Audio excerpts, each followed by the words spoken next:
The only people who don't want to disclose the truth are people with something to hide. Us on February the 14th, 2014, ladies and gentlemen. I'm a big fan, and he has really been kind to us. He's taking time out of a sabbatical to be with us. Paul Kengor is with us. Hey, Paul, good morning. Welcome back to a radio show that I've done near you, and thanks for taking our time to do this.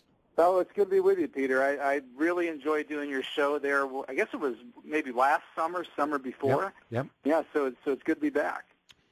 Talk a little bit about yourself, and then here's the musical question. Who is Barack Obama? Well, I did, as you know, I did a book on Obama's mentor, a man named Frank Marshall Davis, and the book is called The Communist. And the communist is the communist is who Davis was. It's not who Obama is. Although I say in the book that I do believe that Davis had such a clear ideological influence on Obama, among other influences on Obama, that I think Obama probably was, as Dr. John Drew says, probably a communist when Obama got to Occidental College in the fall of 1980. I think Frank Marshall Davis had a lot to do with that. Obama today, at the very least, we know is still on the far left. I mean, this man uses words like collective, literally more than any other president in the history of the country. And in fact, I'm actually trying to confirm that. How about the term economic justice? Oh, economic justice. Just all the time, these words. There was a phrase, Peter, in the State of the Union speech, our collective shoulder, on which progress, the train of progress moves, or something like that. Dreams from My Father uses the word collective all the time. And liberals who are listening now and sneering and saying, oh, I can find an example of Ronald Reagan and Calvin Coolidge using the word collective. Yeah, you could. Of course you could. But you know what I'm talking about. What's the intent of the word? Right. Yeah. When Reagan uses the word collective, he uses it in a very different way from how Obama uses the word collective. I mean, Reagan didn't use words like redistributive justice. Yeah. And our collective conscience and collective justice. Obama has this is clearly a man from the far left, and whether you want to call him a progressive or a socialist or whatever term you choose, and I do think also in Obama's case, he's never been fully candid about precisely what he believes, exactly what his ideology is, and he hasn't been candid about, nor has he ever been asked to be candid about his ideological roots. Yeah. And I think that's because his protectors in the press are afraid of going back and exposing that.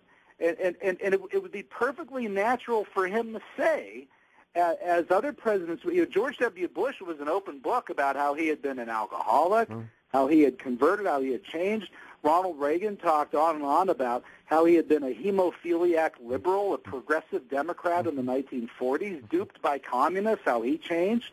Other direction, Hillary Clinton has talked about going from being a Goldwater girl. Oh, she was, yeah. Yeah, to being on the left. But with Obama, you've got no conversion narrative or repudiation of him explaining, well, yeah, I was really far left back in those days. But, I mean, come on, guys. 1980s, the collapse of the Berlin Wall. This is how I changed and where I changed. We don't have that with Obama, and none of his protectors have ever asked him for the story. It's fascinating to me, and I have guest after guest of people that I have this respect for, like yourself, who have done the work. And you say to them, who is Barack Obama? What is his life story? And I've said this many times. You go to a dinner party or just among your friends, I mean, most people can tell, if they're, reasonable IQ, they can tell you Dwight Eisenhower's life story, Reagan's life story, even George Bush. I'm not a fan, but he can tell you George Bush's life story. You can say, Herbert Walker Bush, you can tell his life story. If I said, what is Barack Obama's true life story? Do you think how many people, you could probably count them on one hand, that actually know the truth? Right. Yeah. It's an amazing thing. Never have we known so little about our president. Yeah. And now in a media age, a technology and information age, when you would be expected to know more than ever before, It's just the opposite. It's really strange, and with our media, it is a self-imposed ignorance. I think they're afraid to go there. Oh yeah. And really, if again, liberals who are listening now who don't like what I'm perhaps implying or suggesting, then pull the rug out from under me and just go out and ask Obama and have him come out and say, yeah, those right-wingers who are trying to suggest that I was a communist or a socialist are so stupid. Just explain when the change happened. The effect of producing the birth certificate, the ideological effect of producing a birth certificate, and pull the rug out from under us, and then we'll be forced to say, well, Obama has said that he believes that, but I don't think he. But at least just come up on Obama's faith. Yeah. Obama's come out and said, I'm not a Muslim. I'm a Christian. I profess my belief in Jesus Christ. I joined this church, and this is my belief. At least he's provided that. Yeah. He's provided nothing like that on his ideology. Well, even the birth certificate itself, I mean, I don't know where you are with that, but I don't think we've ever spoken about it, but it's clearly layered. It's clearly manufactured. Yeah. And it was mother's milk to the Rocky Mountain News and to ABC, NBC, CBS, and it's as phony as a $3 bill. But it doesn't matter. I mean, it's that IDM. Right. It doesn't matter. But at least in the case of the birth certificate, there was an attempt to provide counter evidence to what the critics were saying. Very good. In terms of his ideology and the radical past, a mentor like Frank Marshall Davis, who was a literal card-carrying member of Communist Party USA, his mother, who was very far to the left, his mother and the Kenyan father met in a Russian language class at the University of Hawaii in the fall of 1960. The father was if not a flat-out Marxist, very close to it. Grandfather was very far to the left. Grandfather's the one that introduced Obama to Frank Marshall Davis in the first place. Is that the narrative? I mean, I know you're familiar with Joel Gilbert. Joel Gilbert's narrative, and of course, and everything's fair game because nobody knows anything. He believes that Frank Marshall Davis, and just looking at the pictures, he believes that that's his biological father. And then recently, there's no reason, again, how to know who's to know because it's been so hidden away. But recently, I'm sure you've seen these pictures of Malik Obama, his alleged half-brother, who's with the Hamas terrorists with the scarf on his neck and everything, and he was Barack Obama's best man. And as the narrative goes, when Barack Obama goes to Africa, he meets him. And now the question is, they look no more alike than you and I. Yeah. And then if you look at Frank Marshall Davis, he's a dead-bang Barack Obama. And listen, I have no knowledge of any of this stuff, but, it's like, what's a great thing if it walks like a duck and waddles like a duck, has feathers like a duck, flies like a duck, paddles like a duck, swims like a duck, chances are real good it's a duck. Mm. Well, and at the least with Davis, we have, and I didn't look into whether or not he was possibly Obama's father and so forth. You're right, Joel Gilbert's done a lot on that. I mean, the way I got dragged into this, I mean, I feel like, Michael Corleone and The Godfather. I want to get out of this, but they keep dragging me back in. I mean, I just want to sit down and write my nice little Cold War books about what was going on in the 1940s and 1950s, and right now about Ronald Reagan and John Paul II, who are both gone and dead, and what they did in the 1980s. And then something like this will happen, or Pete Seeger dies. Yeah. And all the liberals come out and say he was this wonderful, happy hippie strumming for social justice who loved America. And again, I just want to write my book that day, and I say, damn, he was a Stalinist. Yeah, well, of course. Who stumped for Stalin and Hitler after the Hitler-Stalin. Well, after the Pact 39, everything changes, doesn't it? That's right. Yeah. That's right. And so they kind of drag you back in, and then you come in and you point these things out, and they compare you to Joe McCarthy.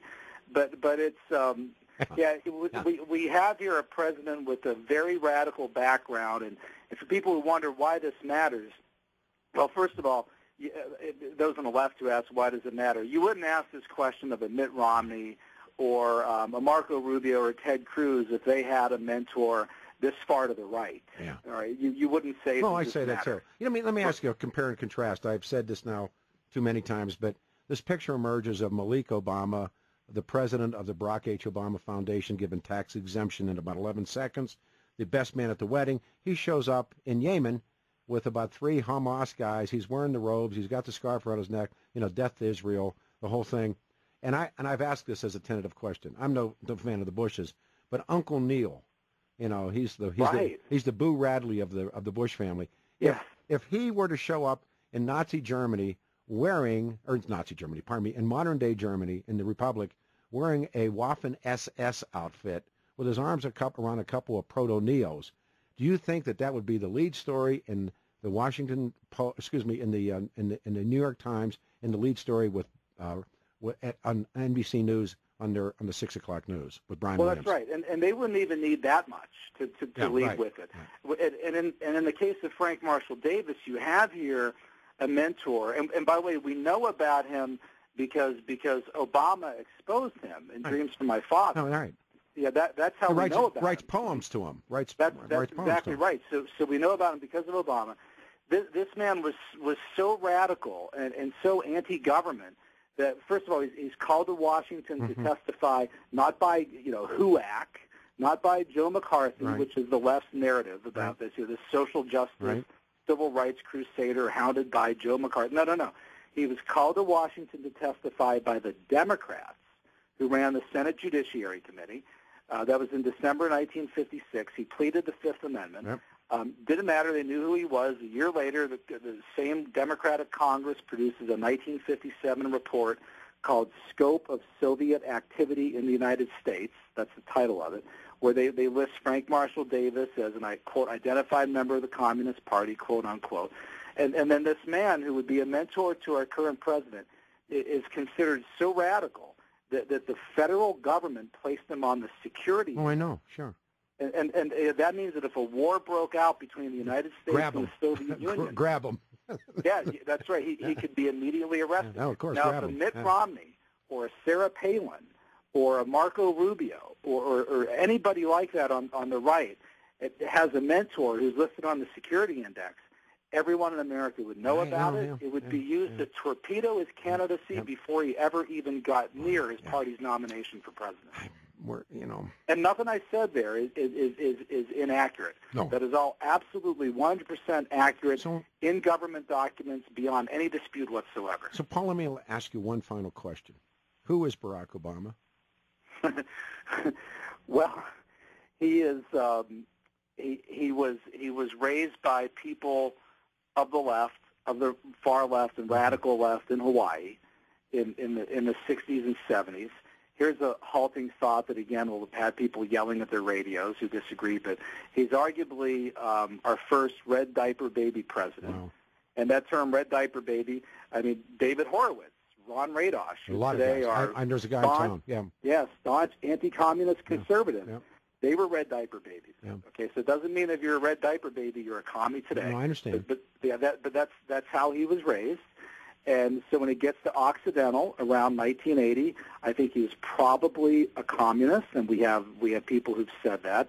And then at best, today he would be considered more in the line of a socialist, redistributionist, collectivist who is only being checked for as much criticism as they get by a Republican Congress, which is far from perfect. But if you didn't have that and you had a Pelosi-Reed Congress like you had 2009, 2010, then you'd really see his true colors right now. But still, Peter, there's so little that we've never known so little about the leader of the free world. Have a great weekend. We'll talk as soon as we can in about 2 weeks. The story builds. I know your day has been really busy, and I appreciate you doing this. Thanks, Paul. Be safe, man. Thank you for coming on the show.